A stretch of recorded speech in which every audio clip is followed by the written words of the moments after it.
Hello students, last class में हमने real number के बारे में पढ़ लिया था। आज हम जो पढ़ेंगे वो हम पढ़ेंगे पॉजिटिव इंटीजर्स के आगे पार्ट में। ठीक है, पॉजिटिव इंटीजर क्या होते हैं? जो 1 से स्टार्ट होके कहाँ तक जाते हैं? इनफाइनाइट तक जाते हैं। ठीक है, चलिए देखते हैं positive integers. Positive integers, positive integer जो होते हैं ना हमारे 3 टाइप्स के होते हैं। देखो कौन कौन सा।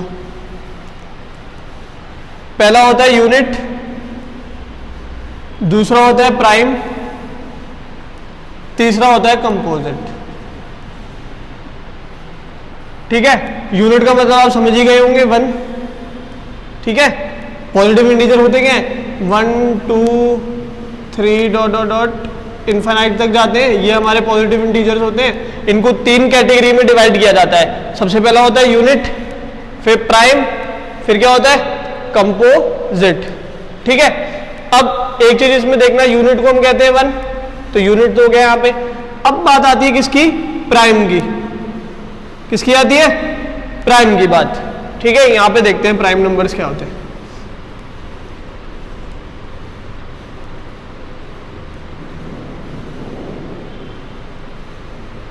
प्राइम नंबर को हम ऐसे कहते हैं, नेचुरल नंबर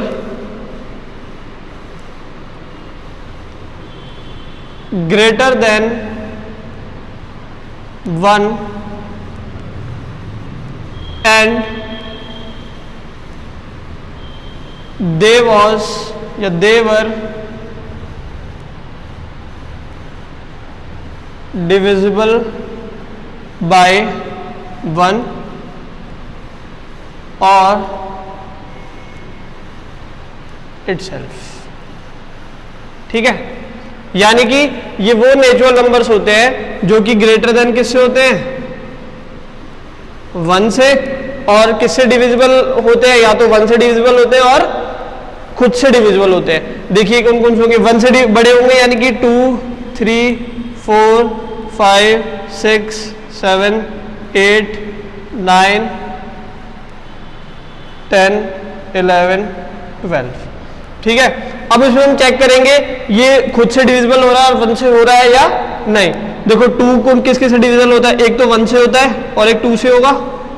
ठीक है, और किसी से डिविजिबल होता है? नहीं होता, यानी कि ये क्या है? ये क्या है?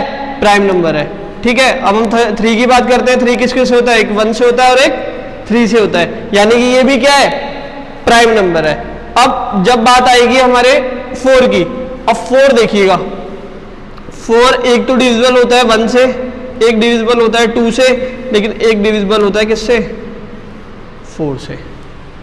ठीक है ना, 2 से भी डिविजिबल होता है और 4 से भी डिविजिबल होता है, यानी कि 4 क्या है? प्राइम नंबर नहीं है। तो इसको हम यहां से रफ कर देंगे। ठीक है, 4 को हम यहां से हटा देंगे। अब बात आती है 5 की। 5 देखिएगा, 5 एक होता है 1 से डिविजिबल और एक 5 से डिविजिबल। ठीक है, यानी कि 5 भी क्या है? एक प्राइम नंबर है। अब बात आती है किसकी? 6 की। 6 को कैसे चेक करेंगे? ये 1 से भी होता है, 6 से भी होता है, बट 3 से भी डिविजिबल हो जाता है, यानी कि 6 भी क्या है? प्राइम नंबर नहीं है। अब बात आएगी 7 की। 7 1 से हो जाता है, 7 से हो जाता है, और किसी से डिविजिबल होता है? नहीं होता, यानी कि 7 क्या है? प्राइम है। ठीक है, और फिर आती है 8 की। 8 1 से भी हो जाता है, 2 से भी हो जाता है, 4 से हो जाता है एंड 8 से भी हो जाता है, तो यानी कि ये प्राइम नंबर नहीं है। अब 9 में देखेंगे।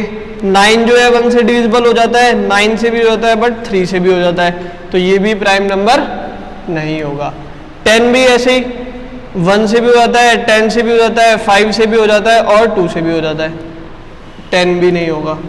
11 जो होता है सिर्फ एक तो 1 से होता है और एक 11 से होता है, यानी कि ये क्या है? प्राइम है। जो 12 है, 12 1 से भी हो जाता है, 2 से भी हो जाता है, 3 से भी हो जाता है, 4 से भी हो जाता है, 6 से भी हो जाता है एंड 12 से भी हो जाता है। ठीक है, तो यानी कि ये प्राइम नहीं है। अब हमारे पास कौन कौन से प्राइम नंबर आ गए? 2 3 5 7 11। ऐसे बहुत सारे होंगे जो 1 से डिविजिबल होते हैं और खुद से डिविजिबल होते हैं और किससे बड़े होते हैं, 1 से बड़े होते हैं। 1 को हम प्राइम में कंसीडर नहीं करेंगे। ठीक है बेटा, ये हो गया हमारे प्राइम नंबर्स की बात। ठीक है, इसको रफ कर देंगे। हम कंपोजिट की तरफ चलते हैं। कंपोजिट में ज्यादा नहीं है, कंपोजिट में सिर्फ इतना समझ लो, ये नंबर वो होते हैं जिसमें यूनिट और प्राइम नंबर नहीं आते हैं, यूनिट और प्राइम नंबर्स नहीं आते हैं। ठीक है, ये वो बाकी सारे जो बचते हैं हमारे पास वो क्या होते हैं, कंपोजिट होते हैं। जैसे कि देखो अभी हमने लिखा था 2 3 4 5 6 7 8 9 10। अब देखो 2 भी प्राइम है यानी कि ये नहीं आएगा, 3 भी प्राइम है ये नहीं आएगा, 4 आएगा, 5 नहीं आएगा, 6 आएगा, 7 नहीं आएगा, 8 आएगा, 9 आएगा, 10 आएगा। ठीक है, हमारे पास कौन कौन से नंबर बचे, 4 6 8 9 10। ये हमारे नंबर्स क्या हैं, कंपोजिट नंबर्स हैं। कंपोजिट नंबर सिर्फ वही होते हैं जिसमें यूनिट और प्राइम कंसीडर नहीं किए जाते। ठीक है, अब एक और बात है जिसको हम कहेंगे को प्राइम नंबर। क्या कहेंगे, को प्राइम नंबर्स। को प्राइम नंबर्स क्या होते हैं देखिएगा, को प्राइम नंबर्स हमारे वो नंबर्स होते हैं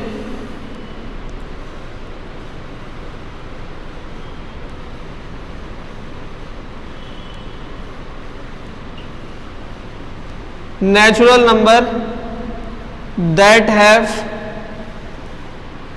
no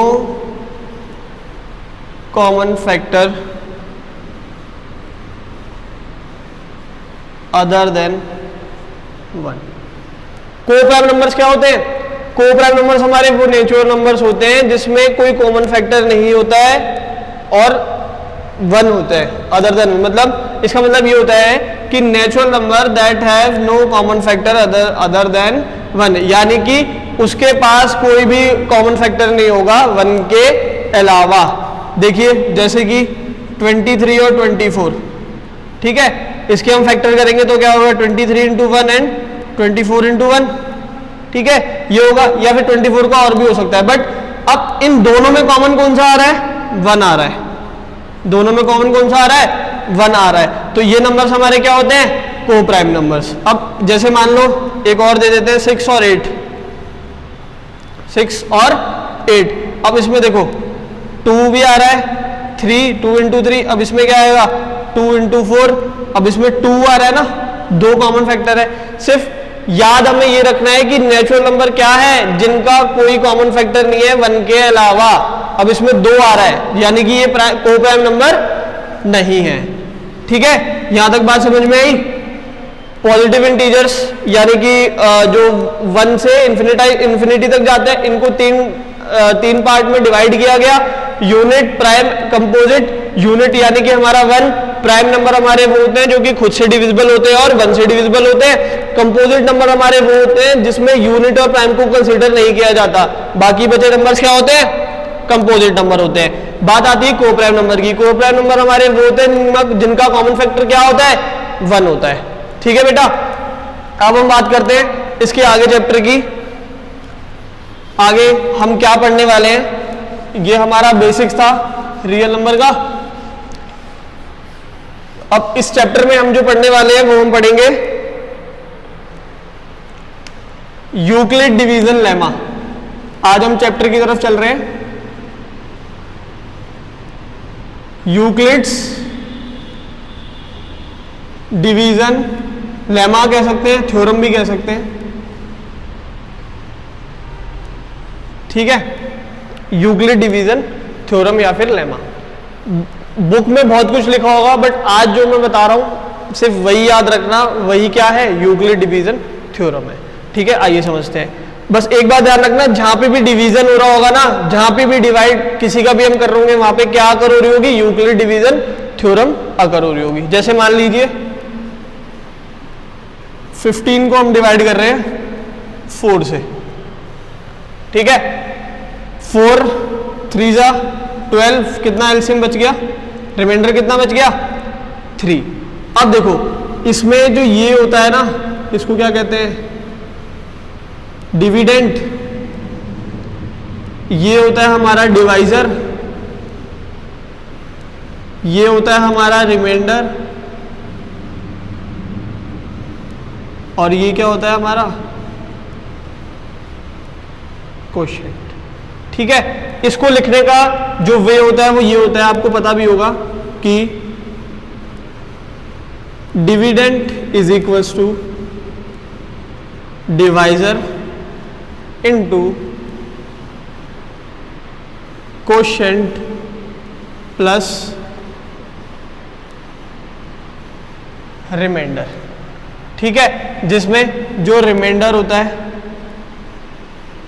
वो क्या होता है, ग्रेटर देन इक्वल टू 0 होता है, और लेस देन किससे होता है, लेस देन किससे होता है, डिवाइडेंड से, या फिर ऐसे भी कह सकते हैं डिवीजर से।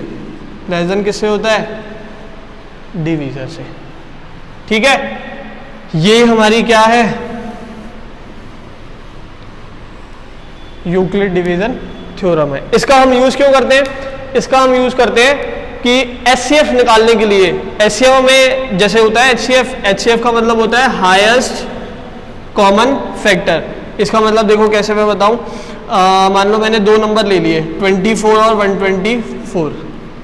ठीक है, 24 और 128 का क्या कर रहा हूं, 24 और 124 का क्या कर रहा हूं मैं, एचसीएफ फाइंड कर रहा हूं, एचसीएफ फाइंड कर रहा हूं। सबसे पहले हमें क्या करने का, इनका करना पड़ेगा प्राइम फैक्टराइजेशन। ठीक है, देखो 24 का करते हैं, एलसीएम लेंगे, कितना आएगा 12, 2 से कितना आएगा 6, 2 से कितना आएगा 3, एंड 3 से आएगा 1। यानी कि हम ये कह सकते हैं कि 24 के अगर हम फैक्टर करेंगे तो 2 इंटू 2 इंटू 2 इंटू 3। ठीक है, अब बात आती है 124 की। 124 को मैं 2 से कट करूंगा तो कितना आएगा 62, 2 से 31, और 31 शायद किसी के टेबल में आता नहीं है, तो 31 बन जा 31। 124 के कितने हो जाएंगे फैक्टर, 2 इंटू 2 इंटू 31। ठीक है, ये इनका क्या हो गया, प्राइम फैक्टराइजेशन हो गया। अब इसमें से हमें एचसीएफ फाइंड करना है। एचसीएफ फाइंड ऐसे करते हैं कि जो इसमें सबसे मेजरली अकर हो रहा हो, यानी कि इसको हम ये लिख सकते हैं 4 इंटू 6 और 4 इंटू 31। अब इसमें सबसे बड़ा कौन सा है, 4 अकर हो रहा है दोनों में अकर कौन सा हो रहा है, 4 अकर हो रहा है। यानी कि इसका 24 और 124 का अगर हमें एचसीएफ पूछेगा तो हम कितना आंसर दे देंगे, इसका आंसर आ जाएगा 4। हाईएस्ट कॉमन फैक्टर 24 और 124 का कितना आएगा, 4 आएगा। ये तो हमने इस वे से निकाल लिया, बट अब इसमें हम यूक्लिड डिवीजन थ्योरम को कैसे यूज कर सकते हैं वो देखते हैं।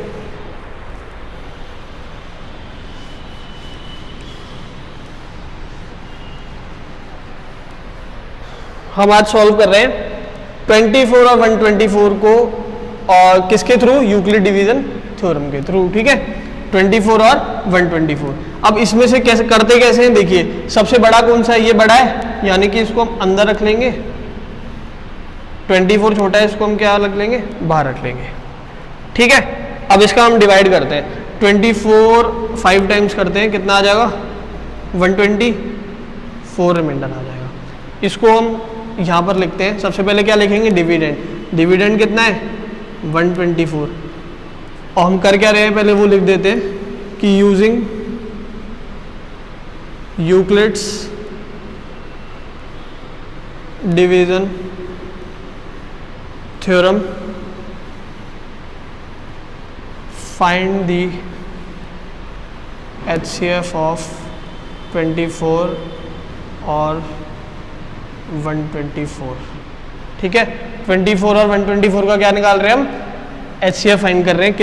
किसको यूज करते हुए, यूक्लिड डिवीजन थ्योरम को यूज करते हुए। देखो अब सबसे पहले हम यहाँ से करेंगे, तो हमने इसका डिवाइड दिया तो क्या आएगा 124 इज इक्वल टू कितना आ जाएगा, सबसे पहले हम क्या लिखेंगे, डिवीजर। डिवीजर कितना है 24। ठीक है, फिर क्या आएगा क्वोशिएंट। क्वोशिएंट कितना है 5 प्लस रिमाइंडर।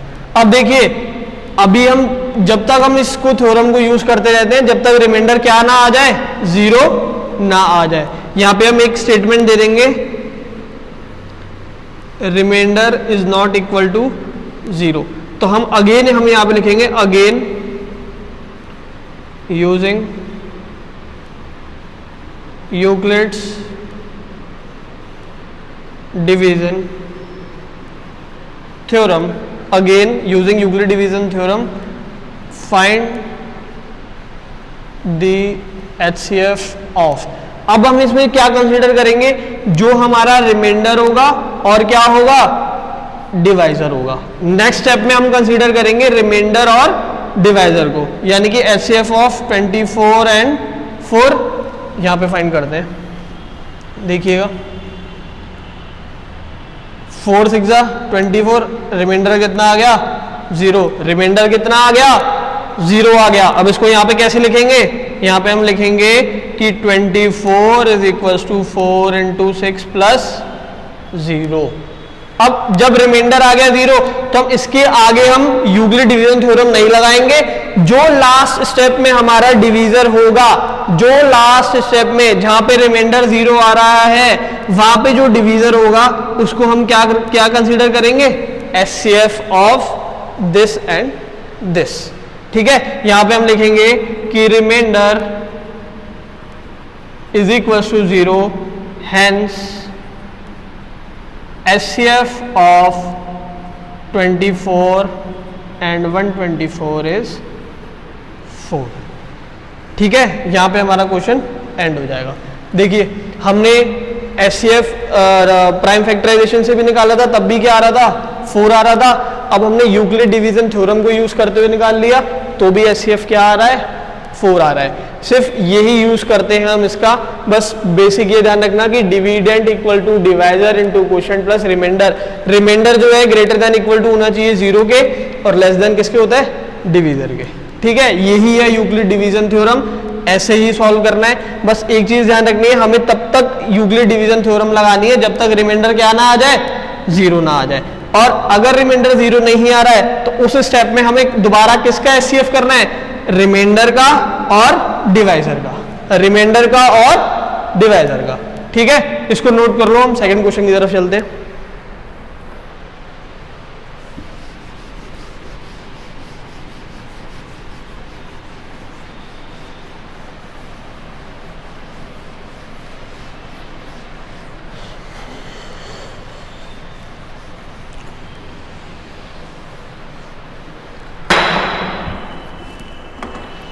अब हम बात करते हैं क्वेश्चन नेक्स्ट की। क्वेश्चन क्या बोल रहा है नेक्स्ट,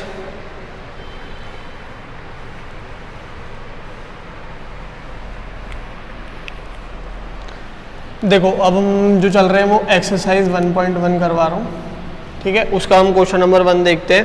क्वेश्चन नंबर 1 में कह रहा है using Euclid division algorithm theorem are same. ठीक है, फाइंड करना है HCF ऑफ 135 एंड 225। ठीक है बेटा, कैसे करेंगे, देखो इनमें से बड़ा कौन सा है 225, यानी कि हम यहाँ पे क्या लिख देंगे 225। डिवीजर क्या हो जाएगा 135। 135 2 टाइम्स नहीं ले सकते हम, 1 टाइम्स ही लेते हैं। 1 टाइम्स आएगा 135, कितना आ जाएगा 135। इसको जब हम सॉल्व करेंगे तो 0 एंड 7 और 2 90। ठीक है, कितना आ गया 90। कैसे लिखेंगे, हम यहाँ लिखेंगे using Euclid's division theorem 225 is equal to 135 into 1 plus 90। ठीक है, अब देखो रिमाइंडर 0 नहीं आ रहा है तो यहां पे हम स्टेप लिखेंगे रिमाइंडर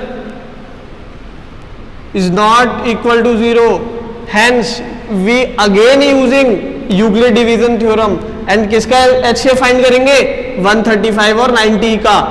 किसका फाइंड करेंगे 135 और 90 का। अब इन दोनों में से बड़ा कौन सा हो गया 135 और 90 में से 135, तो यहाँ पे कितना आ जाएगा 135 हमारा क्या हो जाएगा डिविडेंड एंड डिवाइजर क्या हो जाएगा 90। इसको भी हम दोबारा 1 से कंसीडर करते हैं, कितना आ जाएगा 90, यानी कि कितना बचेगा 45। दोबारा देखेंगे यहाँ पे कि 135 is equal to 90 into 1 plus 45। अभी भी रिमाइंडर 0 नहीं आ रहा है, क्या लिखेंगे? Remainder is not equal to 0। तो अब हम किसका लेंगे? 90 और 45 का। 90 और 45 का ये 2 टाइम्स जाएगा, रिमाइंडर 0 आ जाएगा। तो यहाँ पे क्या हो जाएगा? 90 is equal to 45 into 2 plus 0। अब यहाँ पे रिमाइंडर क्या आ रहा है? 0 आ रहा है। रिमाइंडर 0 आ रहा है। जब रिमाइंडर 0 आ जाए, उस स्टेप का जो डिवीजर होता है उसको हम क्या मान लेते हैं? एचसीएफ मान लेते हैं। किसका? 225 और 135 का। यहाँ हम लिखेंगे hence the HCF of 135 and 225 is कितना? 45। ठीक है, इस तरह से हम इस वाले क्वेश्चन को कर लेंगे। अब एक चीज देखना, 225 और 135 का एचसीएफ कितना आ गया? 45।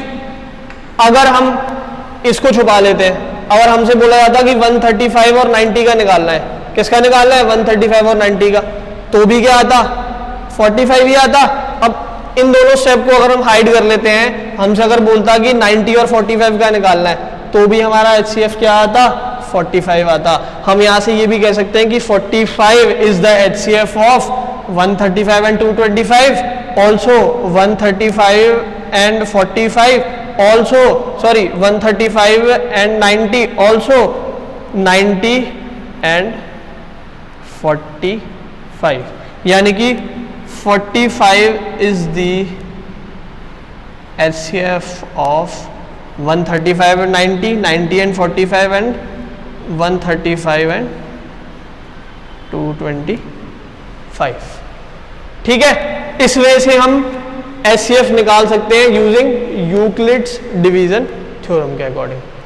ठीक है बेटा, इसको नोट कर लीजिएगा।